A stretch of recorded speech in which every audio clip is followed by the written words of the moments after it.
Nama saya Sabto Wahyu Indratno. Ya, itu nama panjangnya. Terlihat dari namanya saya orang Jawa gitu ya. Tapi saya lahir di Bandung gitu ya. Bandung 4 Agustus 1975 gitu ya. Nah, riwayat pendidikan saya SMA saya di Bandung ya, SMA Santo Aloysius. Ya, terus dari situ saya langsung ke S1 Matematika ITB. Ya, terus setelah kelar saya melanjutkan di S2 Twente University di Belanda ya.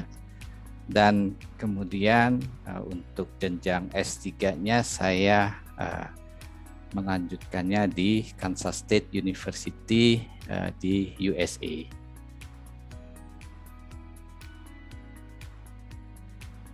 Saya melihatnya jurusan saat itu tuh yang saya ingin masuk itu arsitek, ya.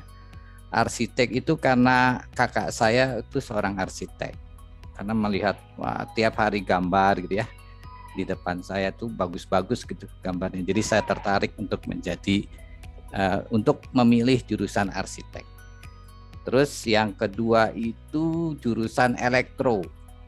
Wah, karena emang favorit ya dulunya ya. Nah, terus suatu saat kan kita harus daftar gitu ya. Daftar untuk pemilihan jurusan. Jadi dulu daftarnya pakai ini ya, masih manual ya, pakai dilingkari hitam gitu ya, nomornya gitu ya. Terus dikasih buku panduan ya, kalau jurusan ini nomornya sekian, jurusan ini nomornya sekian. Ya, terus di pikiran saya ketika ngantri sama teman-teman saya pilihan pertama arsitek, pilihan kedua elektro. Gitu ya. Itu yang saya pikirkan saat mengantri. Nah, terus kan mengisinya sambil ngantri tuh. Ya. Sambil ngantri mungkin penglihatan saya saat itu terdistracted gitu ya sama sesuatu gitu ya. Sehingga ketika saya menulis nomor arsitek, sepertinya yang saya isi nomor matematik. Ya. Jadi saya isi nomor matematik, terus yang elektronya benar kayaknya. Ya. Nah, setelah itu di bulan Agustus ya pengumumannya, dan nama saya ada di situ dan pilihan pertama. Wah, saya kan seneng. Wah, ini terima gitu ya. Wah, sudah, saya nggak mikir ini jurusan apa, saya nggak ngecek lagi gitu ya.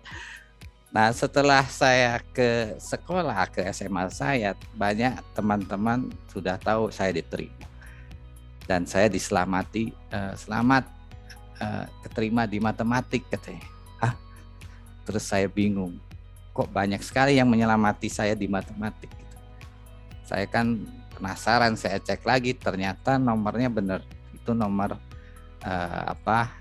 jurusan matematik.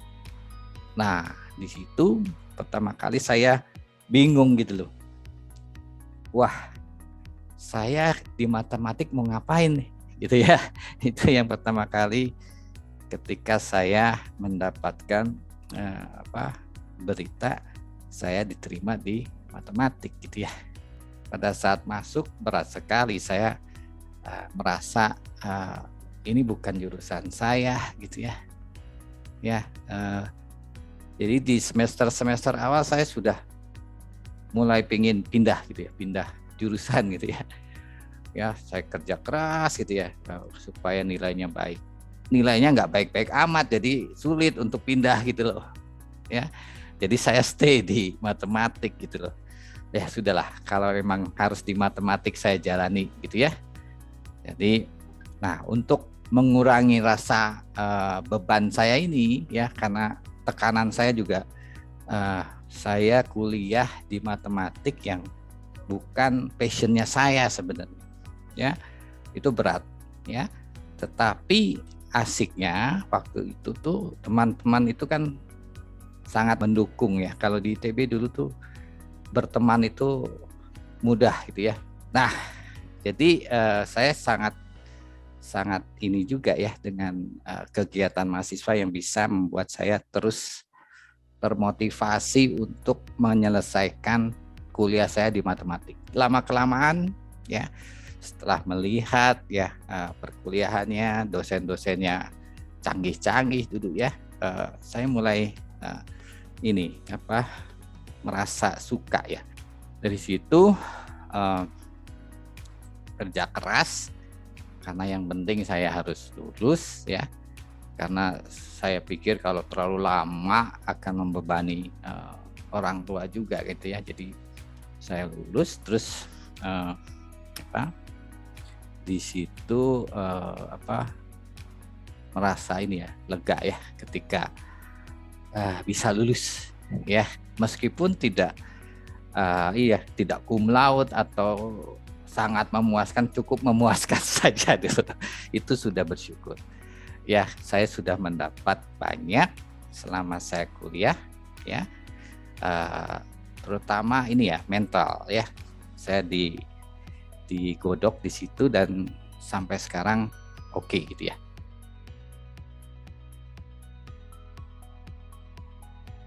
Ya kalau di ITB saya itu kan senangnya ini ya, ngasih ya ilmu lah ya. Jadi kalau kelihatan ada, meskipun saya juga nggak pintar-pintar amat ya, tapi saya senang kalau tadi ya matematiknya jenisnya yang ngulik-ngulik ya, bukan aljabar dulu ya. Jadi kalau ada, dulu tuh banyak senior yang nggak lulus gitu ya. Jadi saya senangnya ke sana ya, senang bantu lah ya, bantu supaya lulus ya. Nah di situ ya karena saya sering itu ya, sering bantu. Nah, jadi saya dijadikan dulu tuh divisi akademiknya di himpunan itu ya.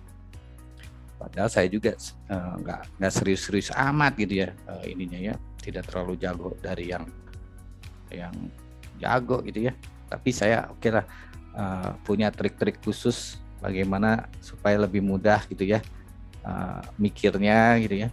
Terus ya puji Tuhan ya, jadi beberapa dari mereka terbantu dan bisa lulus.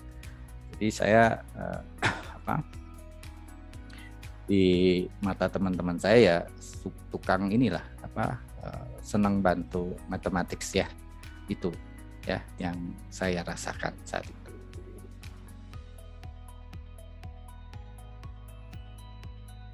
Ya, jadi ketika itu waktu kuliah itu saya juga senang jadi asisten ya dulu tuh ya. Senang karena dapat duit juga ternyata ya, dapat duit gitu ya. Wah, ternyata jadi asisten aja dapat duit gitu ya. Apalagi jadi dosen gitu ya, kayak gitu ya. Jadi motivasinya ke sana gitu ya. Dulu saya nggak berpikir untuk kerja jadi di luar itu loh. Ya, kayak dokter atau apa gitu ya, atau bank gitu ya. Jadi yang saya lihat sehari-hari dulu itu ya dosen. Ya, ketika saya jadi asisten, dosen, ya.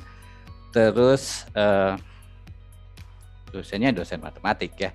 Dan saya tentunya jadi belajar banyak tentang matematik.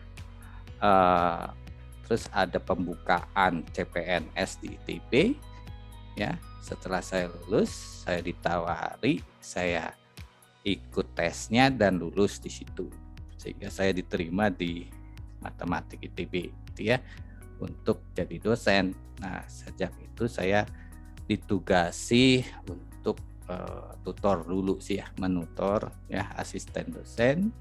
Ya lama-lama menikmati juga ya dosen itu, kerjaannya menguras otaknya itu ketika ujian saja gitu ya, sisanya bisa kemana-mana gitu ya. Itu salah satu motivasi saya kenapa dulu menjadi dosen gitu ya. Ya selain itu ya tentunya ini ya, dorongan dari orang tua ya. Jadi dulu ibu saya khususnya ya, yang ya sudahlah kamu jadi dosen saja gitu loh. Saya bilang ya oke, nggak apa-apa. Nah itu salah satu motivasi lain ya, untuk saya lebih kuat lagi untuk memilih berkarir di dosen ya. Terus selain itu juga saya melihat ketika tadi ya menjadi asisten, riset dosen itu cukup menarik gitu ya. Banyak sekali yang dapat proyek gitu ya, uangnya besar juga gitu ya. Dan saya ketimpa uang itu gitu. Nah itu juga menjadi lebih besar lagi, saya pengen jadi dosen gitu ya. Terus bisa jalan-jalan kemana-mana gitu ya. Kalau kerja biasa mungkin stuck di ruangannya gitu ya. Tapi kalau dosen bisa kemana-mana gitu loh. Kadang dipanggil menteri dulu tuh ya. Dan saya ikut gitu ya. Kayak gitu, enak. Jadi itu yang motivasi ya, yang kenapa saya ingin berkarir di dosen.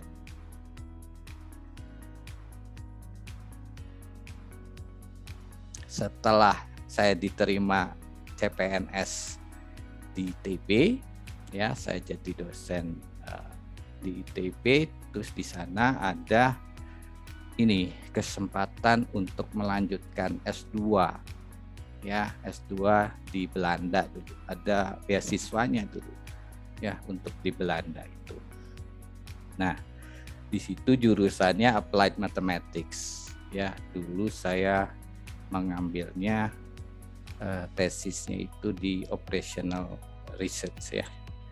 Jadi kenapa saya memilih untuk melanjut S2 ya karena tuntutan ini ya, tuntutan pekerjaan ya. Setelah S1 kalau saya ingin maju gitu ya, maka saya harus melanjutkan ke jenjang S2 dan S3 gitu ya. Itu adalah target setelah saya menjadi dosen ya, supaya bisa beriset atau membimbing mahasiswa nanti.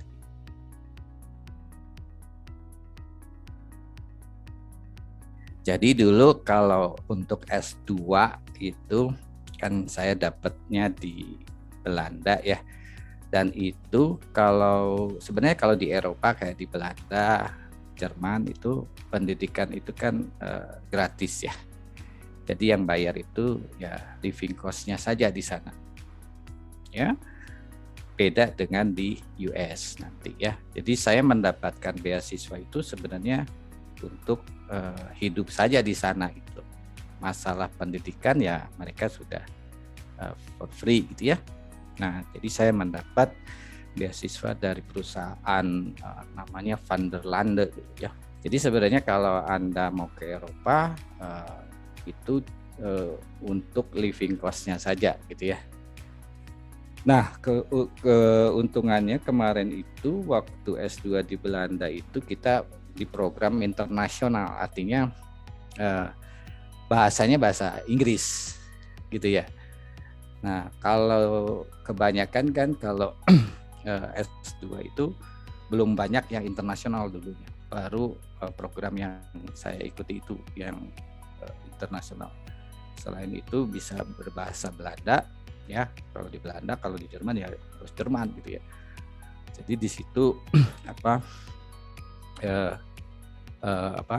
kemudahan yang saya peroleh dulu ya. Saya mendapat beasiswa, terus programnya nggak perlu pakai bahasa Belanda gitu ya, jadi pakai bahasa Inggris. Nah jadi enaknya kalau di Eropa itu komunitas Indonesianya banyak ya, jadi motivasi atau dukungan itu sangat besar sehingga harusnya lebih cepat selesai kuliahnya ya. Sedangkan waktu kuliah di US waktu S3 saat itu tuh ini ada profesor di US. Nah ini juga penting nanti kalau Anda ingin S3 gitu ya. Jadi untuk S3 di US itu lebih sulit ya, dalam arti mahal ya. Ininya mahal sekali, bayar kuliah soalnya beda dengan di Eropa. Selain kuliah, living cost-nya juga gitu ya, jadi double ya. Nah, waktu itu ada profesor yang mencari mahasiswa, kayak gitu ya. Terus saya nggak masalah lah, yang penting saya S3 gitu dulu ya. Saya terus bidangnya matematik, saya nggak ngelihat lagi dia itu sebenarnya kerjanya apa gitu ya. yang penting matematik dulu tuh. Sudah saya kontak beliau. Nah, waktu itu beliau lihat, oke, kalau Anda eligible gitu ya, saya akan beri tes dulu katanya. Ya, jadi dia beri setiap minggu ya sekitar 20 pertanyaan, isinya tuh pembuktian semua. Ya, setiap minggu dia kirim. Dan jawabannya harus dalam bentuk latex. Saat itu kan jarang sekali ya. Untung waktu itu saya ikut himpunan. Dan di himpunan itu diperkenalkan bagaimana menulis dengan latex. Tapi latexnya yang versi dulu sekali ya. Yang kayak ASCII gitu ya. Masih belum keren lah. Terus ya udah, karena saya punya pengalaman itu, saya ketik pakai latex gitu ya, dan dia oke lah. Jadi setiap minggu saya dikirimi sampai sebulan. Setelah itu mungkin dia bosen, terus dia okekan lah. Oke, kamu bisa kerja sama saya katanya. Oke, cuma kamu harus cepat ke sini gitu ya. Nah, saya kan nggak mikir, saya kira dapat beasiswa gitu ya. Ternyata si profesornya nggak nawarin beasiswa apa-apa, cuma menawarkan kamu mau nggak jadi mahasiswa saya gitu kan. Waduh, cilaka gitu kan, saya nggak punya uang saat itu kan, saya belum punya pemasukan yang cukup untuk kuliah di sana gitu ya. Jadi di sana dulu tuh butuh $50.000 ya untuk jaminan sampai selesai. Waduh, saya nggak, maaf profesor, saya nggak bisa, saya nggak punya uang katanya. Terus oke lah, kalau begitu saya akan tulis katanya. Akan tulis jaminan bahwa saya bisa menyediakan $50.000 itu si profesornya itu. Karena harus butuh surat itu ya untuk bisa visit ke sana. Jadi saya modalnya cuma modal dulu tuh pinjam untuk uang pesawat ke sana. Yang penting sampai sana dulu, setelah itu nanti profesornya yang ngurus. Jadi, nah saat itu saya sudah baru nikah, terus saya boyong juga istri saya ke sana. Yang penting sudah sampai sana. Sebelum saya ke sana juga saya sudah kontak-kontak Persatuan Pelajar Indonesia di sana gitu ya. Apakah ada gitu ya. Itu juga penting ya. Jadi kontak-kontak mahasiswa Indonesia yang ada di sana supaya bisa menolong at least bagaimana akomodasinya di sana ya, tempat tinggalnya gimana untuk sementara. Ternyata pas di daerah saya itu di Kansas itu nggak ada pelajar Indonesia di sana ya, adanya keluarga gitu ya, jadi mereka nggak ngerti. Nah setelah itu untungnya ada center internasionalnya ya, student centernya. Nah saya kontak ke sana, mereka mau mencarikan sementara tempat tinggal. Nah, saya dapat keluarga Amerika di sana. Ya jadi saya sama istri tinggal dulu di keluarga Amerika itu sambil menunggu itu ya dormitory asrama di dalam kampus. Ya, setelah saya datang ke sana, saya benar-benar nggak ada duit gitu ya, nggak ada duit sama sekali karena nggak ada beasiswa dan sebagainya. Untungnya si profesor ini ya sudah mendaftarkan saya ke asisten ya, jadi GTA, di sana ada GTA, Graduate Teaching Assistant ya. Nah dengan bisa menjadi Graduate Teaching Assistant ini saya mendapat uang lumayan lah, uang besarnya itu sama dengan pengangguran di Amerika lah ya, sekitar $1.000 dulu lah, $1.000 lumayan, jadi masih bisa hidup. Nah untungnya dibayar duluan, jadi nggak ngajar dulu baru dibayar, jadi saya masih bisa hidup di sana ya, dibayar dulu baru, karena kan saya nggak punya uang. Nah jadi kalau di US ya, selama kita mau melakukan sesuatu ya, kerja atau apa ya, kita akan bisa hiduplah di sana. Ya, selama kita mau ya. Jadi banyak sekali channel-channel, misalkan Anda bisa menjadi tukang bersih-bersih gitu ya, atau apapun ya. Dan itu memberi Anda pemasukan tambahan. Nah, itu yang saya coba lakukan di sana. Ya, karena saya tidak punya beasiswa, tetapi dengan itu cukup ya. Saya bisa hidup dengan istri saya plus anak saya lahir di sana. Kalau di US itu mudah, tapi ya serba mahal ya. Kalau di Eropa Anda nggak butuh mobil ya, Anda cuma jalan aja sudah cukup ya. Anda hanya butuh living cost-nya aja.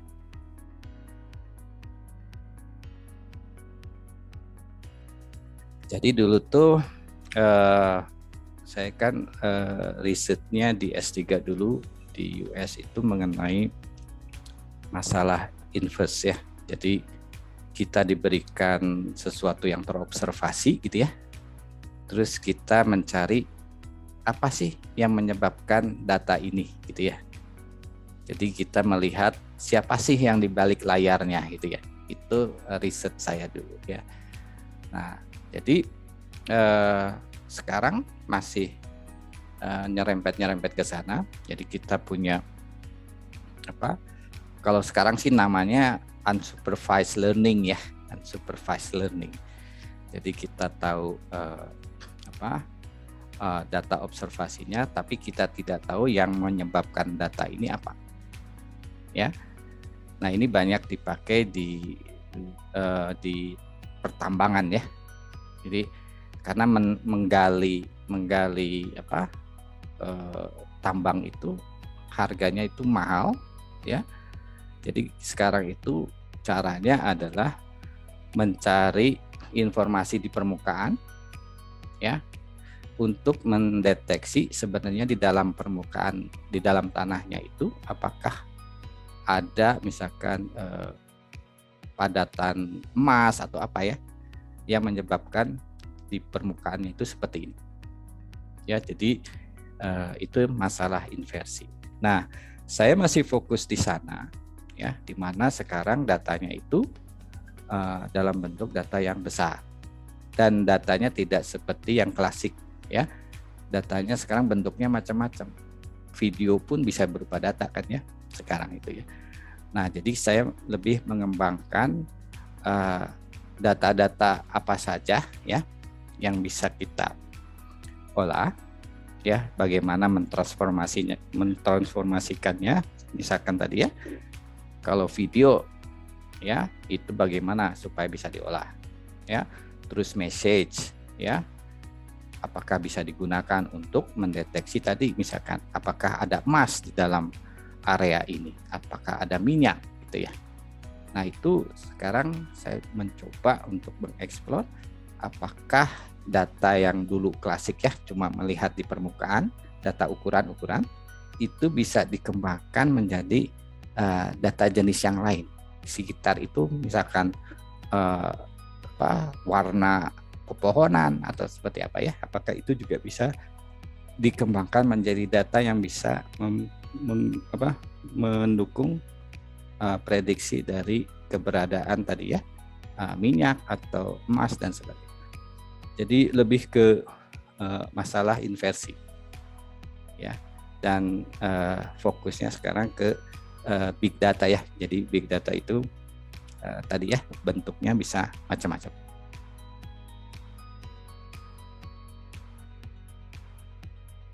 Jadi dosen di ITB itu banyak kemudahannya ya.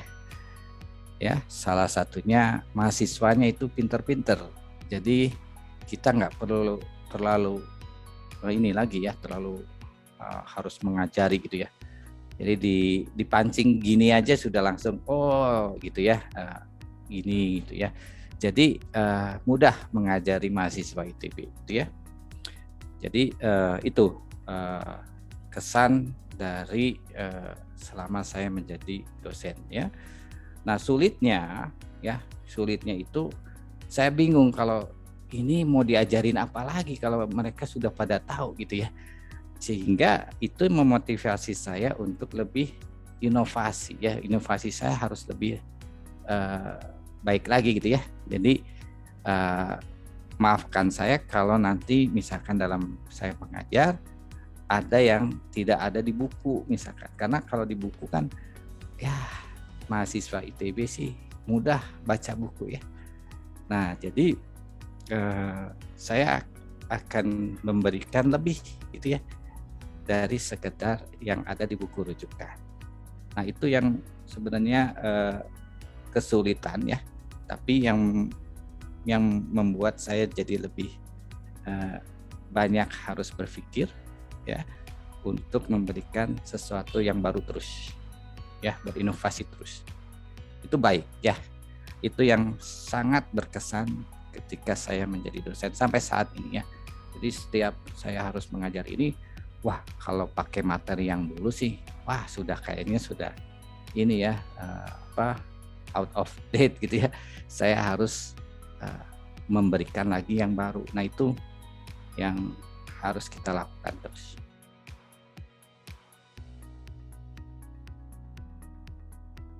Kalau jangan itu ya saya menurut ke pengalaman saya saja ya. Jadi ya lakukanlah ya yang Anda senangi gitu ya. Tetapi ya bila Anda merasa tidak yakin gitu ya dengan yang Anda alami sekarang misalkan ya pesan saya, Anda harus tetap percaya ya. Percayalah bahwa hal tersebut ya adalah bagian kecil dari rencana besar yang sudah disiapkan oleh yang di atas ya. Itu yang saya alami ya. Jadi bila Anda merasa merasa tidak yakin atau wah jatuh gitu ya, merasa drop, Anda harus percaya bahwa itu hanyalah bagian kecil dari rencana besar kesuksesan yang akan Anda alami nanti di depan. Ya, itu saja ya pesan saya. Selamat berjuang dan sukses ya di studi Anda.